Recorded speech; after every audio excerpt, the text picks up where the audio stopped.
நம்மோடு இணைந்திருக்கிறார் காங்கிரஸ் கட்சியின் மாநில தலைவர்களில் ஒருவரான திரு இதயத்துல்லா அவர்கள். அவரிடமும் பேசலாம். சார் வணக்கம்.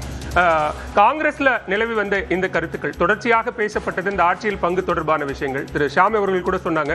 இதே திரு கேசி வேணுகோபால் அவர்கள் இத்தனை நாட்கள் காங்கிரஸ் தலைவர்கள் மாணிக்கம் தாக்கூர், பிரவீன் சக்கரவர்த்தி போன்றவர்கள் பேசும்போது அவரும் அமைதி காத்தார் தானே அப்படின்னு கேட்கிறார். நீங்களே சொன்னீங்க, கடந்த சில நாட்களாக காங்கிரஸ் திமுக கூட்டணியில் சில சலசலப்புன்னு சொன்னீங்க. பல மாதங்களாக அதிமுகவுக்கும் பாஜகவுக்கும் அதிமுக கூட்டணிக்குள் இருந்த குழப்பமெல்லாம் நாம் பார்த்தோம். இவையெல்லாம் தேர்தல் நேரத்திலே கூடுதல் இடம் கேட்பதோ அல்லது அதிகாரத்தில் பங்கு கேட்பதோ ரெண்டு கட்சியில் உள்ளவர்கள் பேசக்கூடிய ஒரு விஷயம்தான். இங்கேயும் சிலர் சலசலப்பை ஏற்படுத்தினார்கள், அங்கேயும் சிலர் சலசலப்பை எடுத்தினார்கள். ஆனால் இறுதி முடிவு எடுக்கக்கூடியது யார் என்று நான் தொடர்ந்து பல மாதங்களாக ஒவ்வொரு ஊடகங்களில் நாம் சொல்வது இதுதான். இந்த கூட்டணி எஃகு போன்று இருக்கிறது, பாறாங்கல் போன்று இருக்கிறது. இந்த சிறு சிறு விஷயங்கள் கூடுதல் இடம் கேட்பது மட்டும்தான் ஒரு பிரச்சனையாக இருக்கிறது. அதுவும் அகில இந்திய தலைமை எங்களுடைய தலைவர் கார்கே அவர்கள், திரு ராகுல் காந்தி அவர்கள், இங்கே திராவிட முன்னேற்ற கழகத்துடைய தலைவர் முதல்வர் ஸ்டாலின் அவர்கள் இவர்கள் பேசி முடிவெடுப்பார்கள் என்று தான் நான் தொடர்ந்து சொல்லி வந்தேன். அதைத்தான் இன்று எங்களுடைய மூத்த பொதுச் செயலாளர், காங்கிரஸ் கட்சியினுடைய முக்கிய தலைவர் திரு கேசி வேணுகோபால் சொல்லியிருக்கிறார். பேச்சுவார்த்தையோ கேட்பதோ என்பதெல்லாம் ஒரு பெரிய விஷயம் அல்ல.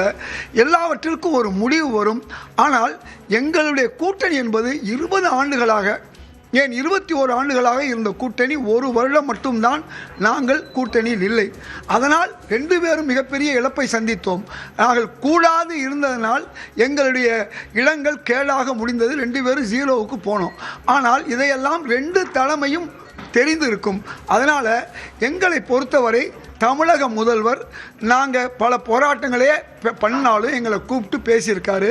அதே மாதிரி கம்யூனிஸ்ட் கட்சிகள் பேசினாலும், விசிகா பேசினாலும் எங்கள் கூட்டணி இன்றைக்கு பலமாக இருக்குது. அந்த கூட்டணி அதிமுக கூட்டணியை பொறுத்தவரை 2019 இருந்தவர்கள் இன்றைக்கு இருக்கிறார்களா? இல்லை. 2021 இருந்தவர்கள் இருக்கிறார்களா? இல்லை. சரி, 2024 பார்லிமெண்ட் தேர்தலில் நாங்கள் ஒட்டும் இல்லை, உறவும் இல்லை, இனி எந்த காலத்திலும் நாங்கள் பாஜகவுடன் சேர மாட்டோம் என்று சொன்னது மட்டுமல்ல, அங்கிருந்த அமைச்சர்களாக இருந்த ஜெயக்குமார், சண்முகம் போன்றவர்கள் எல்லாம் என்ன கூறினார்கள் என்று சொன்னால், இவர்கள் தான் நாங்கள் தோற்றோம், பிஜேபியால் தான் தோற்றம் என்று சொன்னார்கள். அப்படியெல்லாம் நாங்கள் 420 என்றோ நம்பிக்கை துரோகி என்றோ எங்களுக்குள் பேச்சுவார்த்தை இல்லை. இடங்கள் கேட்பதுதான். ஆனால் அது சரியாக முடிந்துவிடும். எங்கள் தலைவர் ராகுல் காந்தி அவர்களும் தமிழக முதல்வர் ஸ்டாலின் அவர்களும் ஒரு நேசக்கரத்துடன் இருக்கிறார்கள், சகோதர பந்தத்துடன் இருக்கிறார்கள். இத்தனை நாட்களாக தொடர்ச்சியாக பொதுவெளியில பேசப்பட்டது. ஆனா அகில இந்திய தலைமை, குறிப்பா திரு ராகுல் காந்தி அவர்களோ மல்லிகார்ஜுன கார்கே அவர்களோ, ஏன் இன்றைக்கு பேசின இதே திரு கேசி வேணுகோபால் அவர்களோ யாருமே பேசியவர்களுக்கு வாய்ப்பூட்டு போடல. இன்றைக்கு திரு கேசி வேணுகோபால் பேசி இருப்பது என்பது வாய்ப்பூட்டு.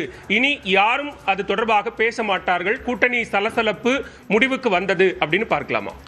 அதாவது அந்த தலைவர்கள் எல்லாம் இதை தமிழ்நாட்டு தலைவர்கள் அல்ல.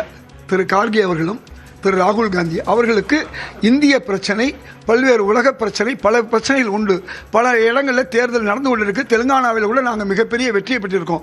இப்படி பல்வேறு வேலைகள் இருக்கும் பொழுது இது தமிழ்நாட்டிலே இருக்கக்கூடிய, கீழே இருக்கக்கூடிய தமிழ்நாட்டை சேர்ந்தவர்கள் சிலர் இது மாதிரி பேசியிருக்கிறாங்க. அதில் அதே தரப்பில் திராவிட முன்னேற்ற கழகத்திலும் சிலர் அதற்கு எதிர்வினை ஆற்றியிருக்கிறார்கள். அதனால் இதை நாங்கள் எல்லாத்துக்குமே திரு கார்கே அவர்கள் பதில் சொல்லணும், எல்லாத்துக்குமே திரு ராகுல் காந்தி பதில் சொல்லணும், எல்லாத்துக்குமே திரு முதல்வர் ஸ்டாலின் பதில் சொல்லணும் எதிர்பார்க்க முடியாது. இந்த 2 நாளை முன்னால் தான் முதல்வர் ஸ்டாலினும் சொல்கிறாரு, எங்கள் தலைவர் கேசி வேணுகோபாலும் சொல்கிறாரு. அதனால் இவையெல்லாம் ஒரு பெரிய பிரச்சனையே அல்ல என்பதுதான் என்னுடைய கருத்து. தொடர்ந்து பேசலாம்.